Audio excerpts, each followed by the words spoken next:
Députés, chers collègues, messieurs les ministres, c'est avec à la fois un sentiment d'honneur et de gratitude à l'égard des Sénégalais que je me retrouve face à vous aujourd'hui.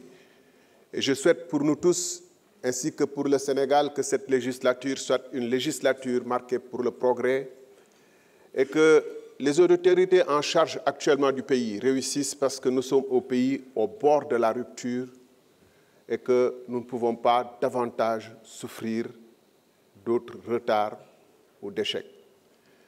Monsieur le ministre, ce projet de loi rectificative, de loi de finances rectificative, vient relativement tardivement, puisque vous avez promis aux Sénégalais un changement de politique qui devait se traduire par des changements au niveau du budget, parce que le budget précédent avait été voté par un autre régime, avec une autre vision. Et on s'attendait que dès les premiers mois de votre accession au pouvoir, que les orientations et le fameux projet que vous avez promis aux Sénégalais se traduisent dans le budget et que les projets soient immédiatement mis en place pour que, le plus tôt possible, un autre visage du Sénégal s'esquisse.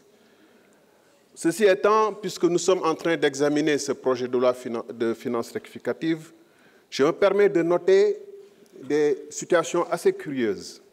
Ainsi, pendant que les recettes baissent de manière importante par rapport à la loi de finances initiale, 840 milliards, dans le même moment, les dépenses augmentent, ce qui est totalement paradoxal. Parce que pour le coup, vous creusez le déficit de plus de 1500 milliards de francs CFA, alors même que le déficit du Sénégal était abyssal.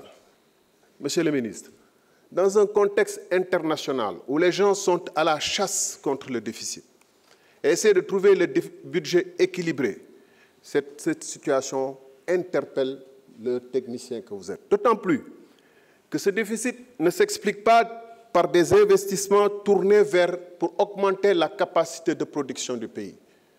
Et on en a vraiment besoin, puisque la campagne électorale agricole vient de le montrer, mais également notre école, notre université qui traverse des crises actuellement, prouve à suffisance que les ressources doivent être virées vers l'amélioration de l'avenir. Or, que constatons? Nous constatons un déficit qui sert essentiellement à subventionner de la consommation aux ménages, l'électricité. Vous me direz, c'est un débat, j'étais ministre de l'Énergie, que la subvention à l'électricité pourrait avoir un sens, mais dans un contexte moyennant. Mais ce déficit est tellement important et le plus paradoxal, c'est que pendant ce temps, vous continuez à garder une nomenclature de l'administration où il y a des agences pléthoriques qui ne servent à rien. Et donc, de ce fait même, vous continuez à financer un déficit pour maintenir une administration pléthorique.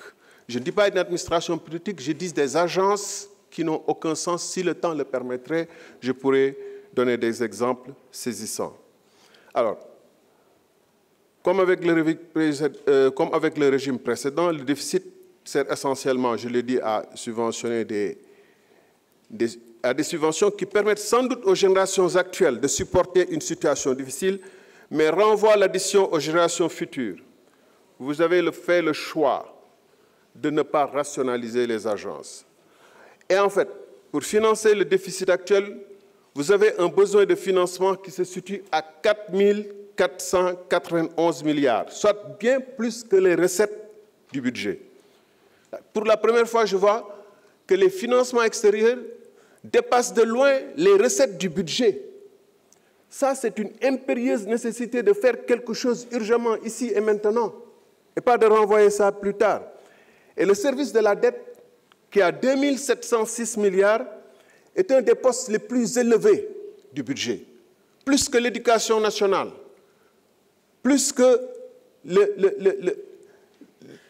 le salaire de la fonction publique, plus que certains investissements. Mes chers collègues, quand on nous demande de recourir à des emprunts de 4 400 et quelques milliards, notre responsabilité de contrôle des actions du gouvernement nous demande de voir dans quelles conditions ces emprunts sont faits. Quelles sont les commissions et qui les touchent? Merci. Merci.